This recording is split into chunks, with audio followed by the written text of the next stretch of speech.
Negligible. Yeah. But you have some people that are OCD. They want to cut. Yeah. They want to cut. The Torah says, "Don't be OCD. Leave the sides." I know it's maybe not symmetrical, but we want the poor to have something to come to. Mm-hmm. And the truth is, the Torah cares about you as the farmer, because when you enable the poor would know that in your field they can find something. So him coming to your field and taking from you brings blessing to you. Yeah. It's like you inviting somebody to your table. You're not doing him a favor, he's doing you a favor that he came, because by having a guest in your house, the Shekhinah comes to your house. Right. The godliness is coming to your house. Not him, he's not godliness, but because you having him as a guest, it's like bringing God into your home. And he brings that brings a blessing. But the Midah of Sodom, what is the people of Sodom said? The people of Sodom said, whatever is mine, whatever is yours is yours. Let's not mix the two. Constantly created the boundary between this is my line, this is mine, this is yours. Chassid says, whatever is mine is yours, and whatever is yours is yours. I don't want anything from you, and whatever that is mine, you can. I have a sandwich, you can have it. Meaning, that's how a Jew thinks. A Goy, the Sodom, says, this is mine, this is you, live your life, live and let live. Don't mix the two. And it's a good training also for the person to learn to leave something, so he learns to give. Yeah. Every time he remembers. Yeah. So the Tanya can be found on page 95. Thank you. 95, Thursday. Well, we learned it a little bit yesterday. We'll get there sometime. We'll switch In today's lesson, the darkness of evil is not real. The darkness of evil is not real, and therefore a little force of light can penetrate darkness and make it vanish. It is empowered only in order to test men, meaning darkness is empowered, negativity is empowered only in order to test men, like a staged prostitute enticing the prince. Staged. It's all facade. It's not real. Batam, what is the reason? The reason that humbling the spirit of the Sitra Achra is effective in crushing it is that in truth there is no substance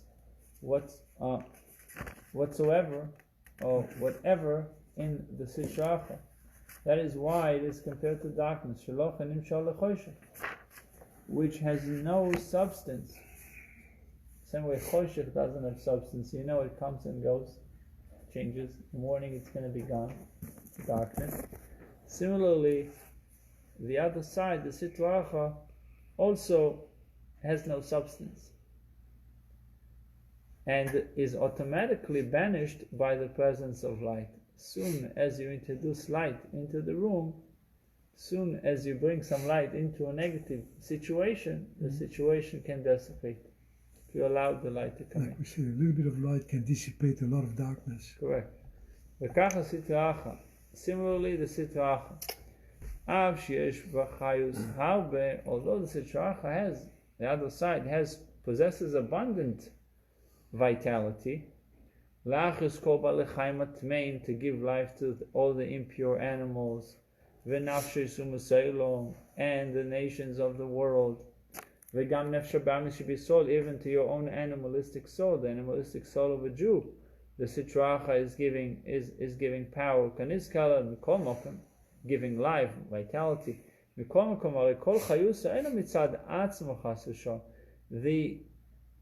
Chayusa, meaning this vitality, its entire vitality, doesn't have its own powers.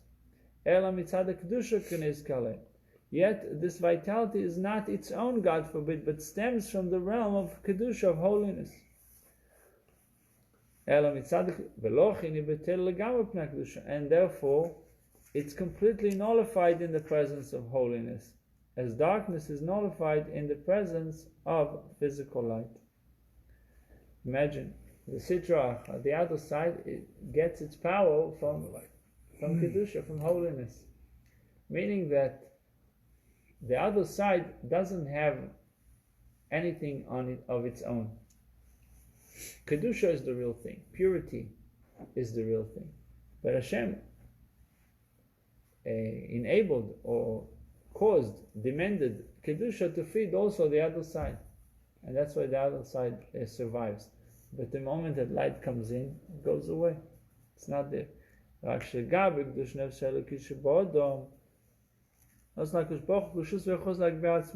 Its power lies only in the fact that in regard to the holiness of man's divine soul, God has given it the permission and ability to raise itself against it, against the divine soul, in order that man should be roused to overpower it and to humble it by means of humility and submission of his spirit, and being abhorrent and despised.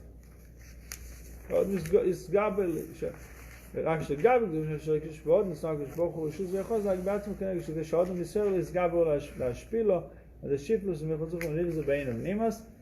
his own eyes, for through this he humbles the Sitra Achra and abhors it.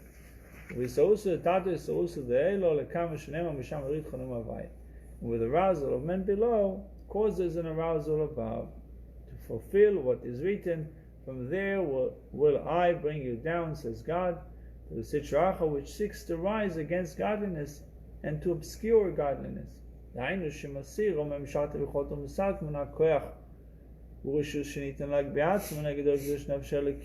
So, removing its dominion and power, and he withdraws from it its strength and authority that was given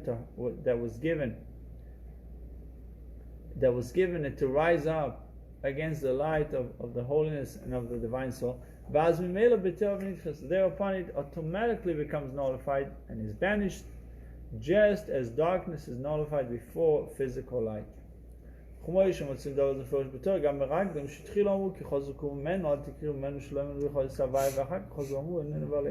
with the spies, they said that the mighty people of the land are stronger than God. That was the report. Came back with a report saying, we can't do it, even God cannot do it. And then when Moshe Rabbeinu rebuked them, they changed their mind. Suddenly they said, we can do it. Where suddenly the faith returned from where?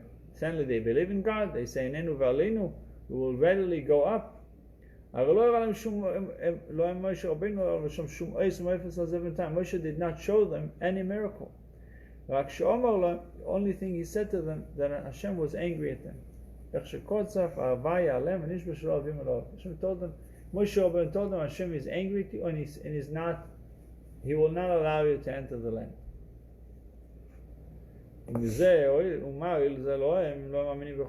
How does that help? If they don't believe in the ability of God, how does it even help the words of Moshe to them? Suddenly they believe that Hashem is capable of conquering 31 kings. They didn't even want to go to the land. Which reason they had no desire to deal with these kings. We know that the Jewish people are believers, being the descendants of believers. That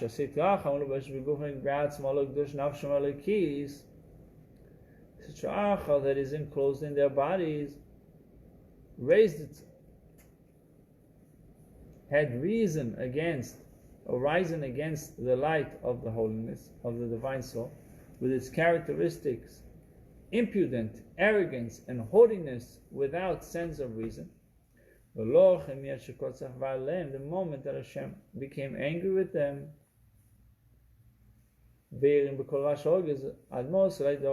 for how long will this evil congregation? And then he told them, your carcasses shall fall in the wilderness. I, God, have spoken, I will surely do it. all this, I will surely do it to this evil congregation. When they heard the harsh words, their heart was crushed, and suddenly they believed. Their heart was humbled and broken within them when they heard these stern words, as it is written, and the people mourned greatly. Consequently, the Sitra Achra toppled from its dominion, from its holiness and arrogance. But the Israelites themselves, as far as their divine soul was concerned, had believed in God all along. Therefore, as soon as they were released from the dominion of the Sitra Achra, they proclaimed, "We will go up." There was no need of a miracle to convince them of God's ability. All that was necessary was to divest the Sitra Achra of its arrogance, and this was accomplished by God raging at them.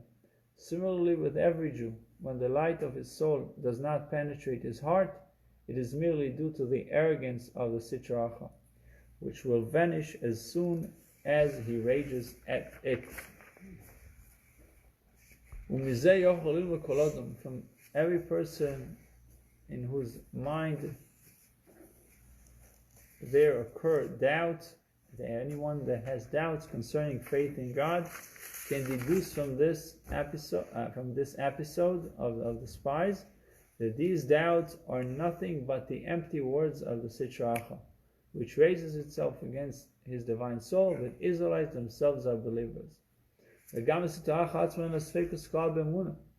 is really an unbelievable statement. He says the Sitra Achra itself entertains no doubts at all concerning faith. 100%. It's believing 100% in God, but it has to put up the act. It has to put up a show. It has merely been granted permission to confuse men with false and deceitful words, in order that he may be more richly rewarded for mastering it. A famous analogy,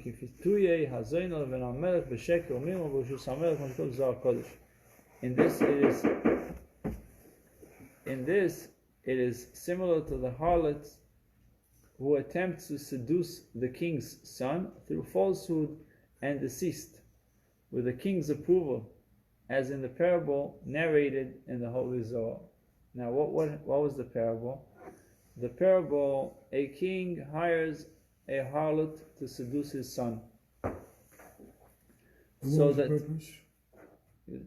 saying now, so that the prince will reveal his wisdom in resisting her wiles. The harlot herself, knowing the king's intention, does not want the prince to submit to temptation. Similarly, with the Sitra Achra, it is merely fulfilling its God-given task in attempting to lure men away from God, but actually desires that men resist it. Right.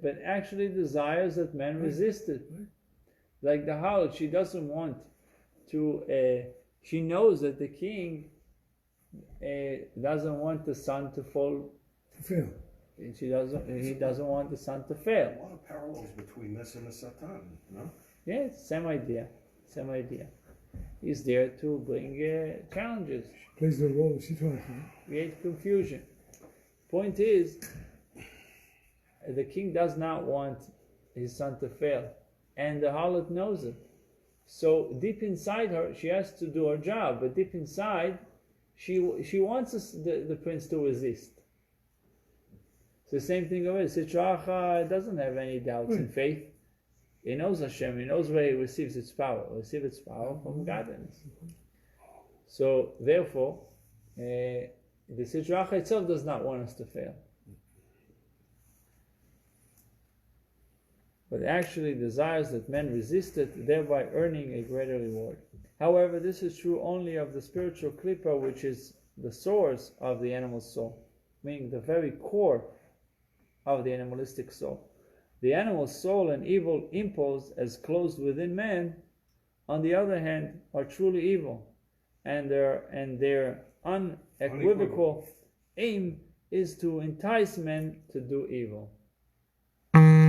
So you have the outer shell of the Sitra Achra, and this part just wants evil, and then the inner aspect of Sitra Achra wants to do its job, but at the same time, it doesn't have any doubt and doesn't want the person to fail.